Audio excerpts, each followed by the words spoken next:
еден навидум обичен и просечен ден. На вашата врата звони звончето. Се доближувате до вратата, ја отворате, кога догледувате униформирани полицајци, кои ве известуваат дека за многу кратко време ќе треба да се подготвите, да го напуштите вашиот дом и да се појавите на отслужување на 100-дневна затворска казна поради неплатена парична казна, поради прекршување на забраната за движење во време на пандемијата со COVID-19. И покрај тоа што за многумина од нас ова можеби е само една алузија на сцена од научно-фантастичен филм, за скоро 2000 граѓани на Македонија е непосредна реалност. Замислете само како би ви било да морате да отслужите макар и еден ден затворска казна, а при тоа да сте потполно невин во однос на делото за кое што ве теретат. Замислете само како би било да завршите во затвор само преди тоа што вашите политички убедувања и вашите лични ставови не им се допаѓаат на луѓето кои што се на власт и оние кои што постапуваат од позиција на моќ. Замислете како би ви било да сте украле 300 кебапчиња од нужда за храна и при тоа да добиете пресуда, за разлика од оние кои што украле милиони и никогаш не ја дочекале пресудата, само заради тоа што ги корумпирале сите оние, односно го корумпирале системот со парите кои што претходно ги украле. Замислете како име на луѓето кои што мора да поминат макар и едно деноноќие во затворени и контролирани услови со потполно непознати луѓе. Замислете како име на овие луѓе пред дополнително да ги осудите и да ги судите за делата кои што ги направиле или кои што можеби воопшто не ги направиле. Станува збор за ранлива категорија на луѓе, затоа што сметете дека висината на казната, стореното дело или како да речем, самиот престој во затвор носат негативни работи кај секој поединец.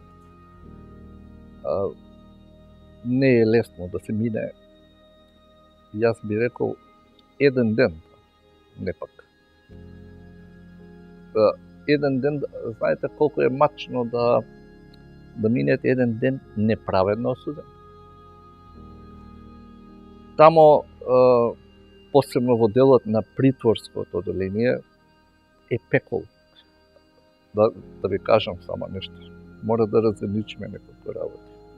Затвор Скопје, нели наш популарна шутка, што го велиме, има ќели и ќели. Јас бев привилегиран да бидам во најлошите ќели. Некој така сакаше, веројатно. Јас сметам дека ресоциализација заслужува секој. Меѓутоа, факт е дека ресоциализацијата не може да биде успешна кај секој.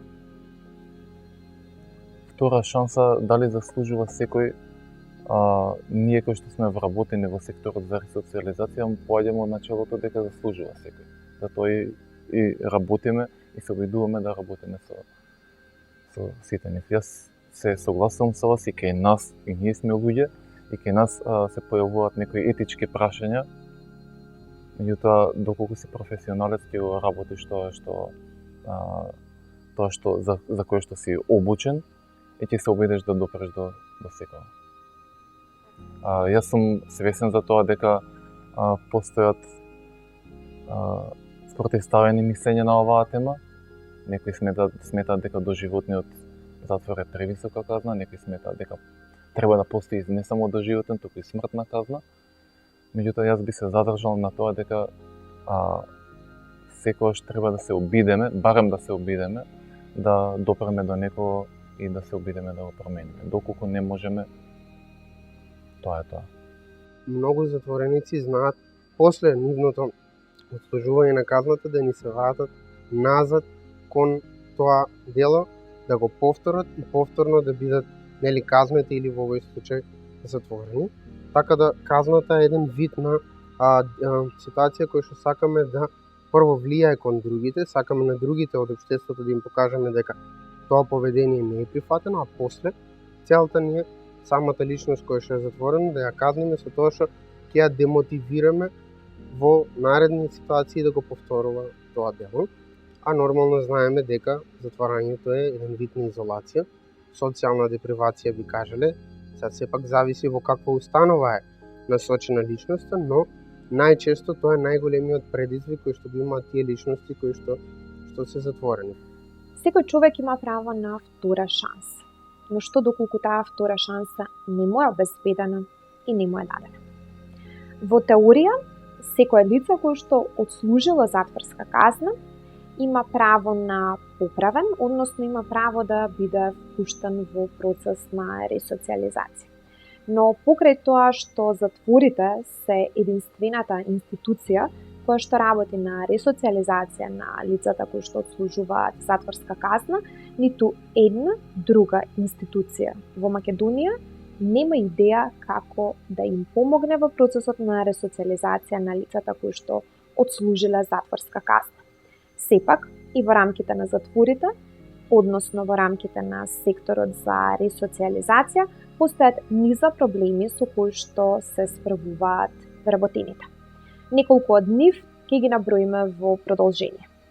Кај нас не постои концепт на губење на граѓанските права на лице кое што е осудено, да речеме, на казна затвор, на ефективна казна затвор. Кај нас постои систем на ограничување на неговите законски права и обврски само во онаа мера која што е потребна заради извршување на кривичната санкција. Ни повеќе, ни помалку. Значи, на едно осудено лице му се ограничуваат неговите граѓански права, да речеме правото на слободно движење, тоа што се наоѓа во затворската ќелија. Меѓутоа само толку, затоа што толку е потребно за извршување на казната на која што е осудено лицето. Така што кај нас во Законот за извршување на кривичните санкции, односно на санкциите, или скратено кажано ЗИС, во член 3 е стриктно регулирано дека ограничувањето на правата на осудените лица е само во онаа мерка во која што е потребно за извршување на кривичната санкција, на која што е осудено определено лице. Екипата од секторот за ресоциализација, меѓу другото, се состои од психолози и од социјални работници кои ги вршат своите работни задачи. Морам да истакнам дефицитарноста на некои од кадрите како што се психолозите, кои што во некои од нашите институции се послабо застапени. Психологот има задача да понуди психолошка помош на осудените лица, онамо каде што смета и каде што треба да ја понуди. Додека социјалниот работник пред се занимава со одржување на контактите со семејството на осуденото лице и со останатата надворешна средина. Нам ни преостанува, јас, например, после се, извесен период мина во Германија на покана на германската влада. Во тој период, тоа немалку 4 години, имав прилики да бидам дел од, да видам како функционира владата во Германија, како функционираат парламентот и сите други институции. И меѓу другото, на една моја иницијатива, во соработка со нивното Министерство за правда, посетив затвор во Германија. И она што таму го видов и ова што тука го гледам, тоа се диаметрално спротивни работи. Јас уште во моментот од излегувањето од затвор себе си ставив цел една во животот дека впрочем чувствувам морална одговорност да помогнам на таа институција за подобрување на целава ситуација. Едино нешто што треба и што мора да се стори е деполитизирање на функцијата директор на институција затвор. Само на тој начин можеме да се надеваме дека нешто ќе се разближи и дека оние луѓе кои што издржуваат казна ќе бидат третирани барем како луѓе. И што е исто така важно, барем според мене, и што имав можност да го видам во Германија, потребна е едукација на затворскиот персонал. Во оној дел чувари. Кај нас е доволно, например, во изборна кампања да залепите 100 плакати и во оној дел политичката партија, ако ги добие изборите, оно што ќе следи после тоа е дека најлесно пикнете го чувар во затвор. Тоа ви го велам не од нешто друго, затоа што знам дека со што све се соочив, сега јас ќе кажам во од мене тоа да не види.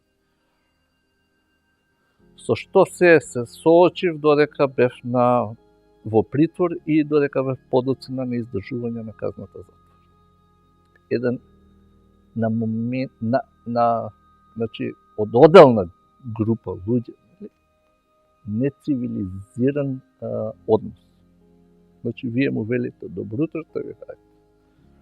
Ако му кажете добар ден, тоа исто како да сте го навредили, кој знае што да сте му спомнали. Тие работи мора да се надминат. За да се надминат тие работи, мора да се смени свеста во политичкиот естаблишмент во државата и да се направи начин, обид, функцијата директор да се деполитизира. Ќе ви кажам пример.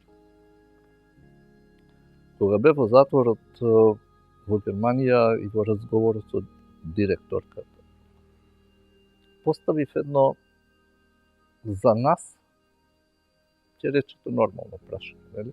Тоа е обично така бива. И велам на директорката, вие со која влада сте дојдени? Ова се случува 2018 март или април. И велам, вие со која влада сте дојдени во Германија? И која влада ви именуваш? Затоа што канцеларката Меркел во тоа време, во години наназад, додека таа беше канцелара, имаше неколку реконструкции на влади, час имаше коалиција со едни, со други, со трети. Верувајте ми, директорката не знаеше, не можеше да го разбере прашањето. Што ја прашувам? Затоа што за нив е несвојствено да они имаат допирна точка со влада. Ми вели, јас сум тука директор 27 години на институцијата.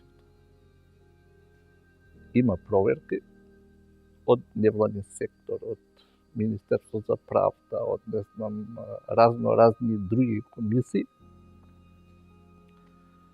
И не им нашле ништо негативно.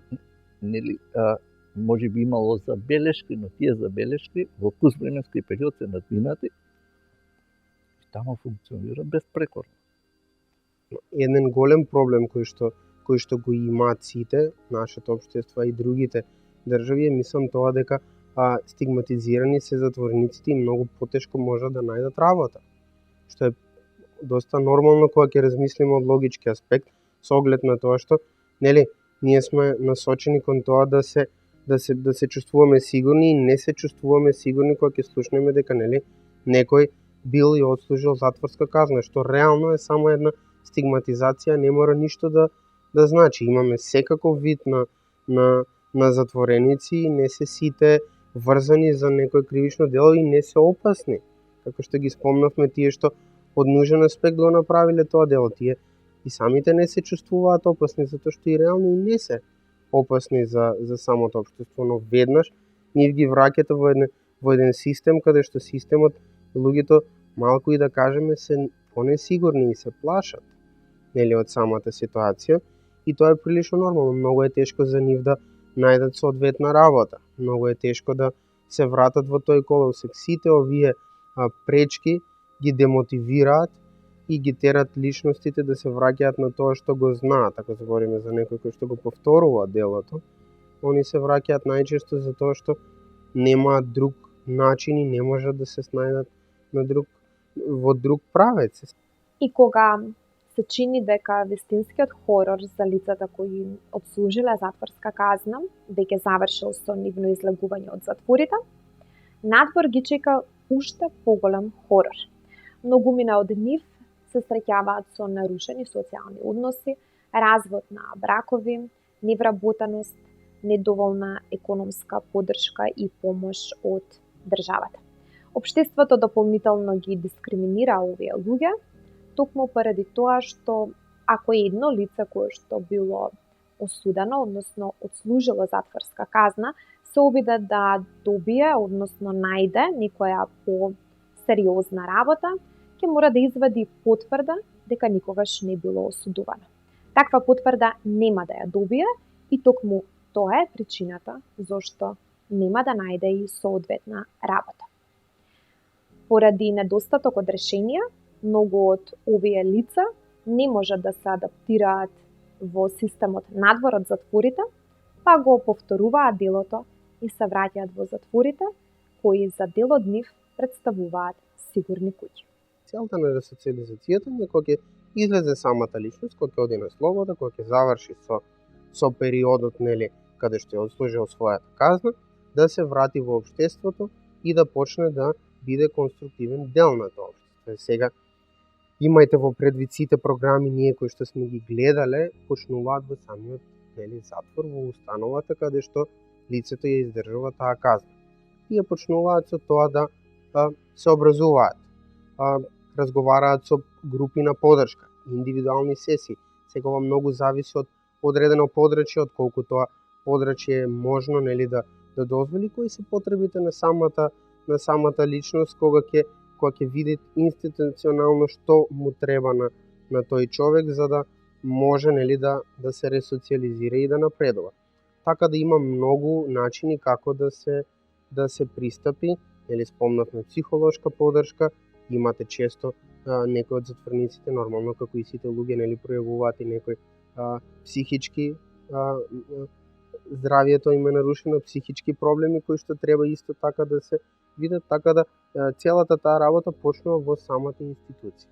Значи во самата институција вие работите со личноста, гледате кои се потребите, гледате што се случило, нормално правите проценка на тоа зошто настанало кривичното дело и врз основа на тоа, нели, градите план и програма. Прилично плановите и програмите, иако, нели, се имаат тек, тие се индивидуални, како и сите третмани што ги имаме психолошки, тие се индивидуални на личност. Длабоко во себе тоа го носам како некој оптеретување. Затоа што таа генерација сум сега можеби, нели, има некој друг начин на воспитување на децата. Во тоа време нас не учеа дека кога ќе поминеме поред институција затвор и кога ќе прашаме што е ова, тоа беше место на кое што ни го покажуваат дека тука се тие неумните, тука се тие што, нели, прават проблеми, што прават беди, сите тие работи, оние кои што не учат школа, дали е тоа погрешен пристап или на родителот или не знам. И кога се најдов во притвор, сега велам, учев, бев примерен, одев вамо, носител на награди, признанија, награди, дипломи, а се најдов повторно тука. Зошто? Заради тоа што претпоставувам некому му бев зад петиците за сторен уште поголем криминал. Законски државата е должна да понуди постпенална помош. Ќе го цитирам Законот за извршување на санкциите, кој што тврди дека постпеналната помош се состои од обезбедување на храна и сместување, лекување, образование, усогласување на семејните односи, помош при вработување, парична помош за задоволување на најнеопходните потреби и така натаму. Меѓутоа, постпенална помош во Република Македонија скоро и да нема. Затвореникот после напуштањето на установата е оставен сам на себе и процесот на негов пенален рецидивизам е многу лесен за реализација. Доволен е само еден телефонски повик од пријател по напуштањето на установата за осудениот повторно да го направи кривичното дело и повторно да се врати во осуденичката средина. Сите сме свесни на бескрупулозниот начин на функционирање денес на општеството, и кога на тоа ќе се додаде стигматизацијата на осуденото лице како криминалец, кога ќе се врати во својот дом, тоа тие се два фактори кои што дефинитивно можат силно да влијаат на осудениот и на неговата психа да се врати тамо каде што можеби смета дека е неговиот дом, а тоа е затворот. Значи во пракса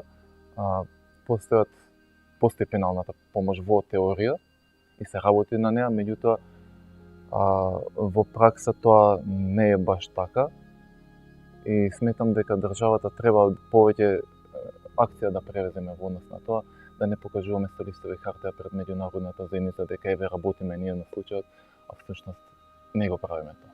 Јас како адвокат сметам дека е исклучително важно да се стави поголем акцент на она така наречена постпенална помош, бидејќи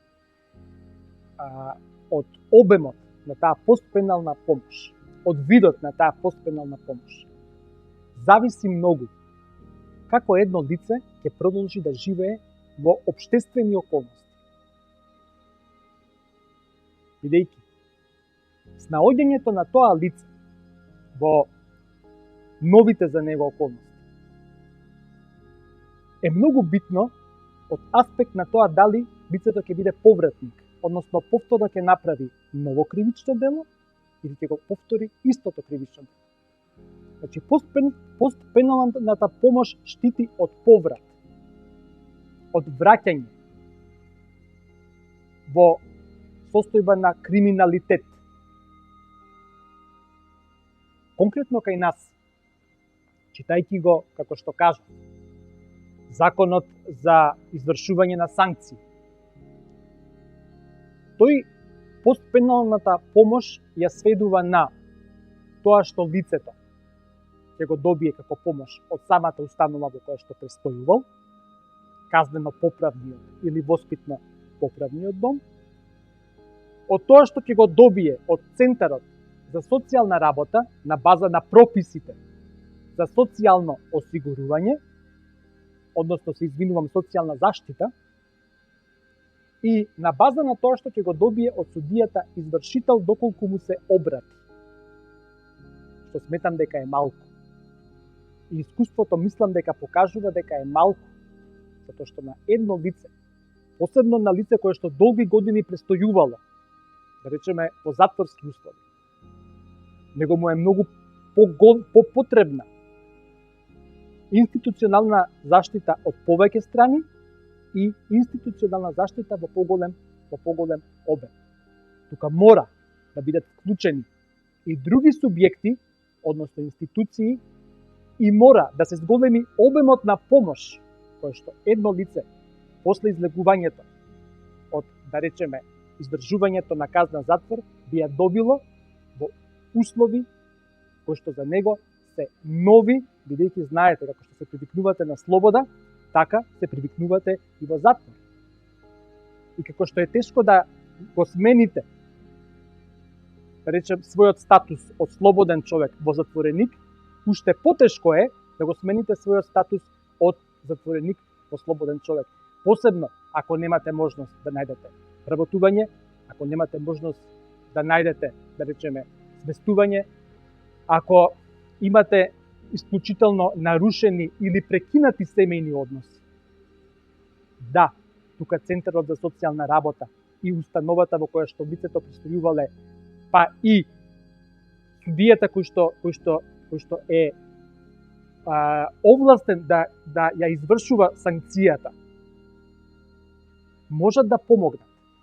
Не велам дека не, меѓутоа во пракса таа помош или отсуствува или е премала за да може едно лице навистина да ги рекомпонира своите односи со семејството или едноставно да му биде олеснето тоа самиот да го направи во однос на своето семејство ако го има. Македонските затвори се местото во кое дефинитивно никој не сака да се најде. Затворската управа се соочува со низа проблеми. Еден воспитувач работи со голема група на лица кои што отслужуваат затворска казна, а таа група понекогаш брои од 200 до 300 затвореници, за разлика од западните стандарди, каде што еден воспитувач, еден педагог работи на ресоциализација на лица во мала група која брои од 20 до 30 лица што отслужуваат затворска казна. Според архитектонските стандарди, секое човечко суштество има потреба од 6 метри квадратни да може нормално да функционира. Понекогаш, по македонските затвори, овие 6 метри квадратни се резервирани дури за 5 до 6 лица. Лошите хигиенски услови се честа причина за нарушено здравје на лицата кои што отслужуваат затворска казна, а исто така и нискиот квалитет на храната што ја конзумираат. Меѓутоа, и самиот процес на ресоциализација некогаш може да се покаже како недоволно структуриран. Ние работиме по некои инструменти, техники и методи на работа кои што се превземени од Европската Унија, меѓутоа живееме под сосема различно поднебје. И некои од тие техники се покажуваат како не доволно квалитетни.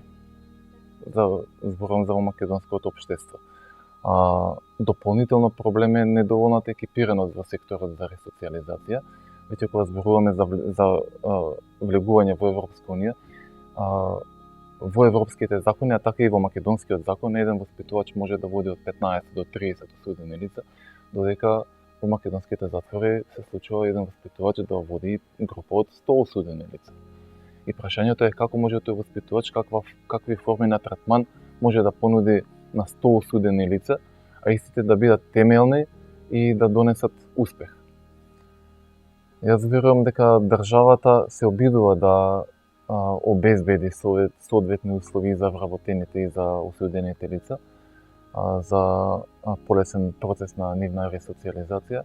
Меѓутоа ете на терен до некаде се соочуваме со некои потешкоти. Кажавме дека некои работи не се до затворот, непостојањето на поспенална помош ја спомнавме. Го спомнавме недоволната екипираност на кадрот од секторот за ресоциализација. Тука можем да додадам и недоволната екипираност во раководниот кадар, кој треба да е малку повеќе амбициозен и да превземе дел од товарот на својот грб. И така натаму. И сега комбинацијата од овие фактори го носи проблемот дека целиот товар на ресоциализацијата паѓа на грбот на обичниот работник, воспитувач кој што во процесот на комуникација со осуденото лице мора да ги користи само оние ресурси кои што му се на него достапни. Во тоа време со нас беше повозрастен човек, во едно од каилиите повозрастен човек. На првото одење, нели, кога ни изнесува на туширање, не се приметивме дека, нели, си ја зимаш потребните средства и заминуваш. Видовме, дури кога се враќавме, видовме дека тој сосем не носи ништо. Прашавме што е работа. Знаете што имаше во раце од оние средства кои за одржување на хигиена? Вим. Се бањаше со вим. Беше во незавидна ситуација. Немаше кој да му донесе сапун, шампон. Тоа беше мисловна именка за тој човек. После веднаш, кога го видовме, тоа веднаш се организиравме. Па, например, мене од дома ќе ми пратеа во пакет наместо еден шампон 2. На другиот цимер наместо еден сапун ќе му пратеа 2, за да и нему му дадеме да се почувствува како човек.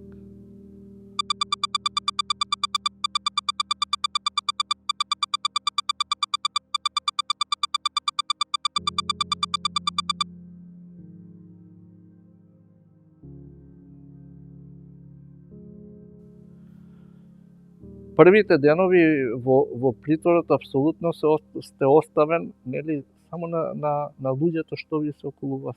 Не добивате вие ништо. Ќе поминат денови, додека дојде оној момент кога, нели, треба да имате посета, прва посета. Ќе поминат денови додека семејството разбере каде да ви прати, како да ви прати, што може, што не може да ви прати, нели, во тој пакет. Па имаше, например, тој ќе прати шампон вака, па тоа не смее да биде во такво опакување, па не смее во вакво опакување. Не можев да разберам, например, зошто во притворот не можевме да имаме огледало. За да имате огледало, тоа треба да бидете привилегиран тамо, па за да ви некако да ви прогледаат низ прсти. Се бричевме на... Тоа е премногу примитивно, премногу грозно, но добро. Морам да се бричевме на од смоки. Знаете, смоки, па ќе го отворите, па тоа ќе го залепите некако на зид и ги гледате контурите. Не се гледате вие во тоа како огледало, ги гледате барем контурите на лицето и по тоа ќе се бричите.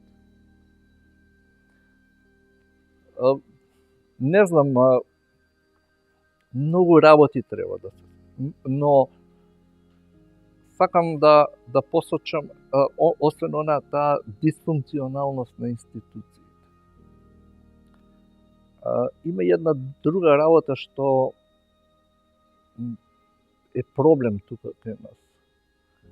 Затворот или лице што било на издржување казна затвор ви велам на самиот почеток, жигосам.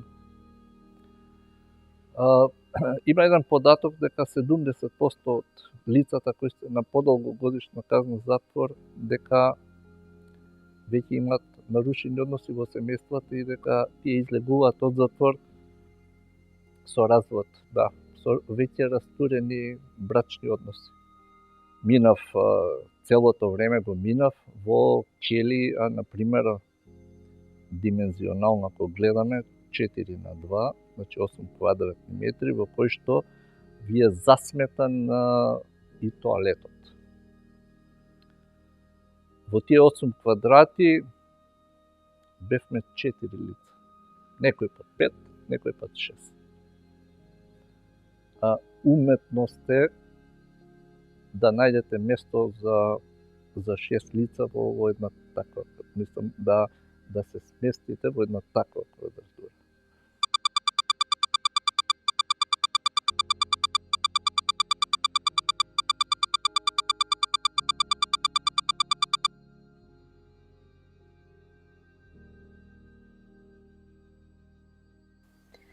Ние побаравме дозвола за снимање во управа за извршување на санкции при Министерството за правда и искрена да бидам, на наше голямо изненадување добивме дозвола да снимаме во одредени делови во КПУ Идризово и во Скопскиот затвор, односно по меѓународот популарно познат како Шутка. Стапивме потом во контакт со управата, односно со директорите и на двата споменати затвори и морам да потенцирам дека видовме на коректен однос и волја за соработка во управата на Идризово, Меѓутоа, и покрај тоа што имавме редовни контакти со управата од затворот во Шутка, сепак не успеавме на крај да снимиме, токму поради тоа што имаше, ајде да речам, невидлива обструкција.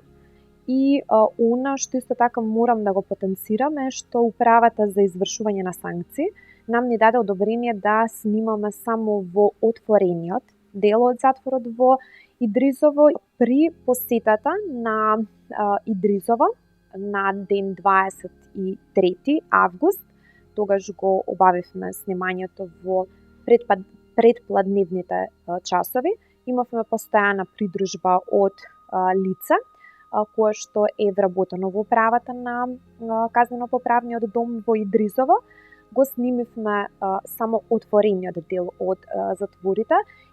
Рака на срце, морам да бидам искрена дека наидовме на многу љубезен и срдечен прием од управата во казнено-поправниот дом во Идризово. Навистина колегиумот е одличен, мислам колегиумот кој што работи на ресоциализација на осудените лица. Исто така имавме и можност да поразговараме со дел од осудените лица кои што се најдоа на терен во моментот на снимање. Мојата лична импресија како цивилно лице кое што беше дел од така затворени и контролирани услови, иако морам да напоменам повторно дека станува збор за отвореното оделение, каде што осудениците имаат малку повеќе слобода на движење одошто во другите оделенија. Меѓутоа, сепак, она што можевме да го констатираме е дека условите се навистина поволни. Хигиената е на многу високо ниво. Прашавме кој се грижи за одржување на хигиената во затворското оделение. Ни кажаа дека самите осудени лица, односно затворениците, се грижат за хигиената.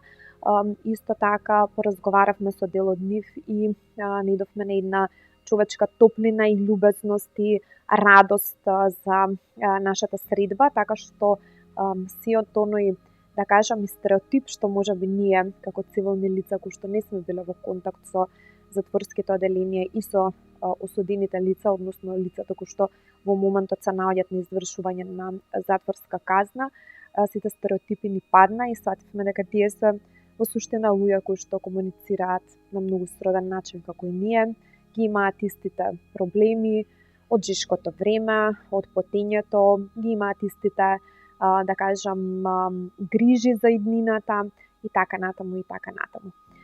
Исто така би сакала да напоменам дека од неформалниот разговор со затворениците, односно лицата, осудените лица кои што во моментот на снимањето се најдоа во самите затвори, бивме известени дека она што го прикажуваме во документарната емисија денеска е впрочем само еден, ајде да кажам, убав дел од затворите и дека тоа нема никаква врска со состојбата на терен, фактичката состојба што може да се забележи во затвореното оделение при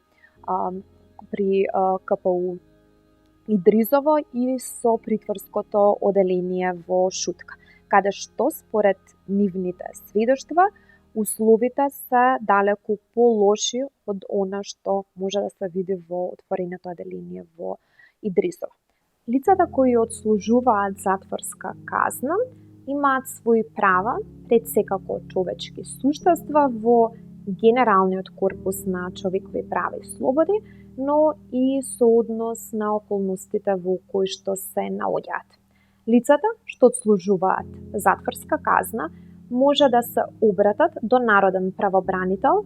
Во македонските затвори постои посебно место, односно посебни сандачиња, кои се резервирани за поплаки и жалби што затворениците ги имаат кон управата или по нивна слободна проценка дека некое нивно право или слобода е загрозена.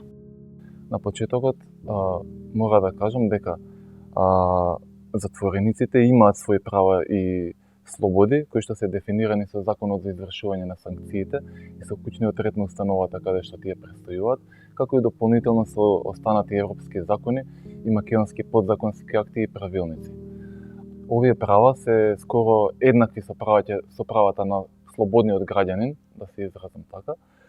Само што во овој случај на нив им е ограничено правото на движење во рамките на установата во која што пристојуваат. Сега, од практичен аспект, значи да бидеш ограничен во движењето на едно место, да кажеме доколку казната изнесува 5 години, тоа може да создаде психолошки стрес кај осудениот и во таа и чувство на немоќ. Во таа немоќ осудениот да помисли дека неговите права се прекршени. И тоа е лесно за разбирање и е сосема јасно. Постојат повеќе институции кои што осудениците може да се обратат доколку сметаат дека нивните права им се прекршени. Главното место е она кое што нуди бесплатна правна помош, тоа е Канцеларијата на Народниот правобранител, кој што доколку утврди дека постои кршење на правилата на нивните права, може да покрене постапка. Контактирањето со Канцеларијата на Народниот правобранител во затворите сосема лесно. Има поставено сандачиња на места каде што кои што се достапни за сите осудени лица. Од клучот тие сандачиња имаат само вработените од Канцеларијата на Народниот правобранител, кои што имаат не само право, туку и обврска да ги превземат поплаките од осудените лица и да проверат дали има вистина во сето тоа. Видете, Народниот правобранител има овластувања согласно закон и пред се неговите овластувања се да детектира постоење на определени проблеми. Понатака да влијае на решавање на тие проблеми. Да превзема определени акции во врска со решавање на определени проблеми од некоја област. Самите рековте, поднесува извештај, годишни, полугодишни и така натака и така натака. Меѓутоа, неговата улога, па дури и законска, мора да биде поактивна во однос на заштитата на правата на граѓаните.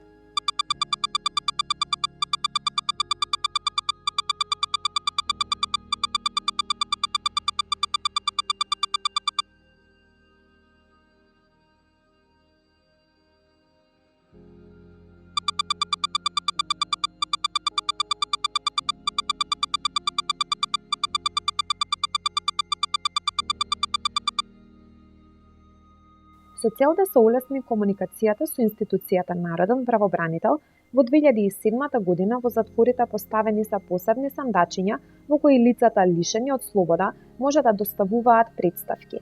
Овие сандачиња може да бидат отворени само единствено од страна на извршителите од Канцеларијата на Народниот правобранител. Во пракса, најмалку 2 пати во месецот, а некогаш и почесто, се отвараат овие сандачиња, а писмата се оформуваат во предмети. Согласно податоците кои за нашата редакција ги откри Народниот правобранител, загрижувачки е очигледниот пораст на представките годинава, заклучно со првата недела од месец август, во споредба со истиот период минатата година. Годинава, заклучно со првата недела од месец август, се поднесени 127 представки до Народниот правобранител од казнено-поправните и воспитно-поправните установи низ Македонија, додека минатата година во рамките на тој период биле поднесени 99 представки.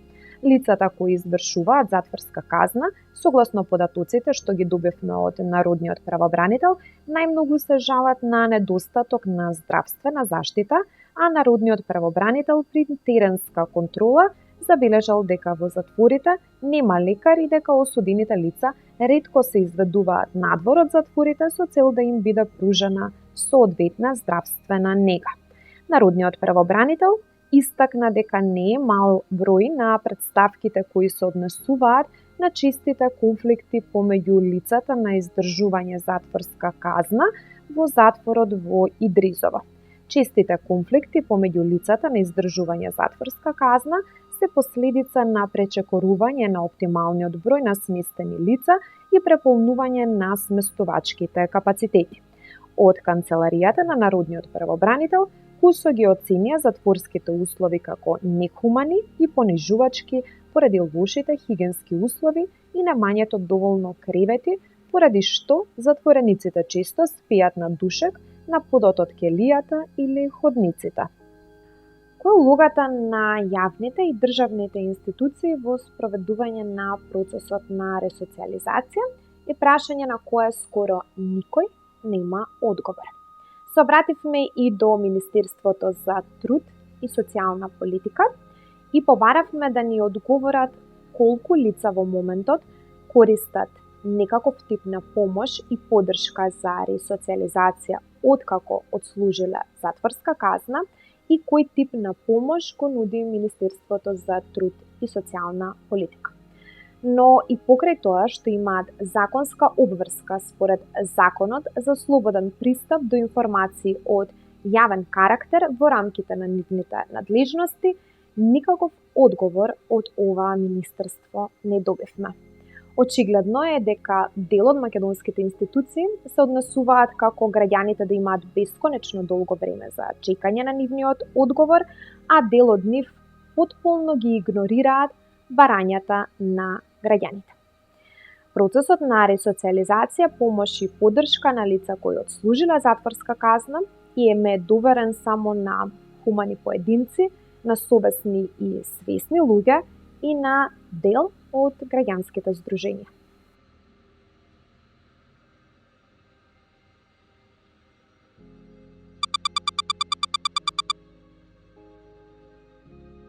Се обративме и до Хелсиншкиот комитет за заштита на човекови права во Скопје и побаравме нивен коментар за улогата на државните и јавните институции во процесот на успешна ресоциализација. Утаму ни одговорија дека покрај казнено-поправните установи и управата за извршување на санкции, низа други институции имаат исто така големо влијание, односно законски обврски врз поединецот во процесот на ресоциализација на осудените лица како што се Министерството за здравство, Министерството за образование, надлежните центри за социјална работа, Агенцијата за вработување, локалната самоуправа и така натаму. Според нив, иако законските регулативи, односно законите, даваат добра основа за пред и постпенална поддршка на осудените лица, сепак поради недостаток на кадар и недоволната обученост на кадарот во казнено-поправните установи, немањето на соодветни услови за имплементирање на програмите за ресоциализацијата, како и недостаток од координација и меѓусебна соработка на институциите, овие закони во пракса остануваат неприменливи. Покрај ова, постојат и низа други системски недостатоци во пенитенцијалниот систем кои директно влијаат врз неефикасната ресоциализација на осудените лица, како што се недостаток од образование, здравствена заштита, работен ангажман на осудените лица, нивно стручно оспособување, субстандардните материјални услови и недоволно ефикасните надворешни и внатрешни механизми за гонење на случаи на тортура и на човечко постапување кон овие лица. Од Хелсиншкиот комитет кратко оценија дека се додека ги имаме овие пропусти во затворскиот систем, но и во постпеналната помош на осудените лица, не можеме да очекуваме нивна ресоциализација и намалување на бројот на повратници во затворите. Неопходно е сите надлежни министерства, посочуваат тие, како и надлежните институции, сериозно да разберат дека обврската за ресоциализација на осудените лица и намалувањето на стапката на криминалот е нивна заедничка обврска, а не само на установите, каде што овие лица издржуваат казната затвор. Разговарав со професор на Факултетот за ликовни уметности, му објаснив дека сакаме да направиме една изложба од хуманитарен карактер и се беше добра до еден момент. Значи, да, се сложувам, нема никаков проблем, јас се организирам со студенти, со ова. Се беше добра до еден момент, не ми е јасно зошто се парите, нели хуманитарна цел, викам ќе ги поклониме во затвор. за затвореници не дава ништо. Значи, во неговата подсвест е дека сите се затвореници за него и сите се, да речеме, оној шлям во општеството. Што е премногу грдо. Сметав дека тој е професор, дека е учен човек, нели, дека сето тоа го разбира. Но видов дека апсолутно кај него не на заминување му кажав само едно нешто.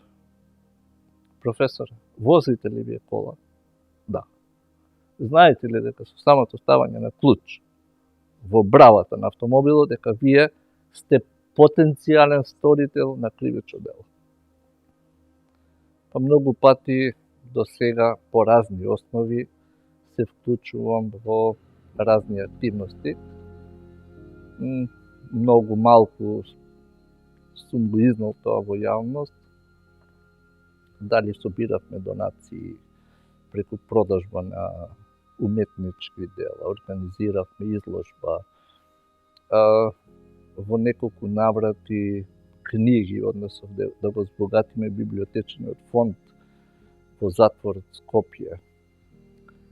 После тоа во неколку наврати и дониравме со помош, со исклучителна помош на одделни хуманитарни организации тука во Скопје, обезбедивме панталони, кошули. И тоа е таа неопходна помош што сметам дека треба.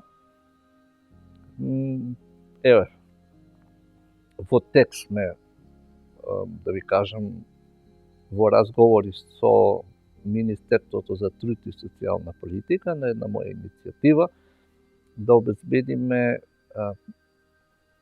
сега не станува збор, да речеме помош, но тоа се хемиски препарати или средства за лична хигиена, кои што би ги добивало секое лице со самото влегување во притвор. Тоа е најнеопходното што во прв момент се соочува лицето со, да речеме, оние основни потреби. Останува да одговориме уште на суштинското и заклучно прашање. Дали ресоциализацијата е воопшто возможна во овие услови кои до сега ги прикажавме? Така, во праксата имаме многу примери каде што имаме успешна ресоциализација и каде што имаме многу успешни случаи кои што во одреден период отслужиле некоја казна, а после тоа се вратиле во нормалниот свет, да го представиме нормално, во секојдневието каде што се сега прилично конструктивни делови од општеството и се доста продуктивни за општеството како личности. Така да не може со сигурност да кажеме дека доколку некој отслужи казна, веќе некако сме го насочили и гарантираме дека ќе има после потежок живот и дека не може да се врати во нашата структура и сосема продуктивно, слободно да работи и да основа семејство, да комуницира со веќе неговото семејство доколку го има. Така да во праксата имаме доста успешни случаи, но исто така има многу случаи кои што не ни се успешни, каде што често гледаме навраќање на тоа дело, кривично дело кој што го направиле. И овде мора да тргнеме од таа ситуација каде што ќе видиме зошто е причината и која е причината зошто се случило тоа кривично дело.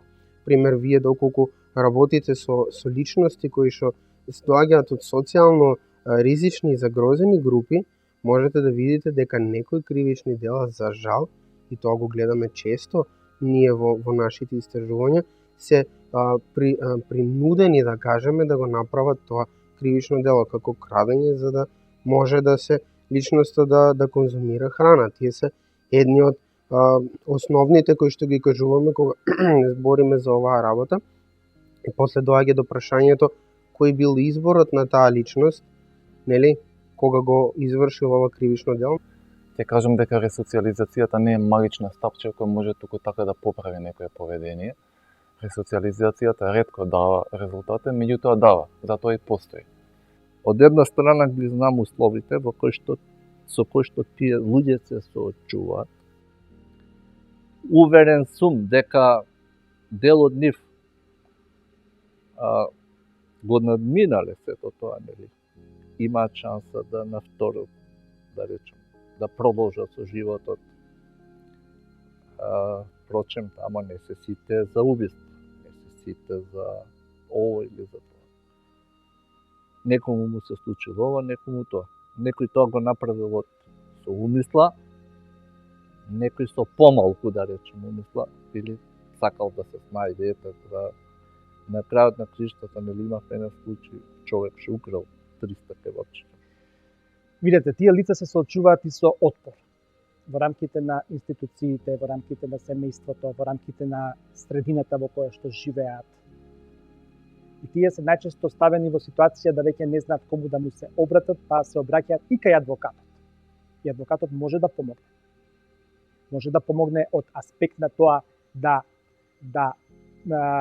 процесно правно пред некоја институција правничниот осуденик оствари некое свое право. Секој од нас може да се најде на погрешно место во погрешно време. Секој од нас во одреден момент од својот живот може да донесе потполно погрешна одлука. Секој од нас може да бил жртва на насилство, а потом да станал насилник. Секој од нас е потенцијален сторител на кривично дело со самото влегување во автомобил и ставање на клучот во бравата. Затоа не сме тука ние да судиме и не сме ние тука да им ја зголемуваме маката на другите луѓе. Запомнете дека секој заслужува втора шанса. И Виктор Франкл некогаш бил затвореник во нацистичките логори.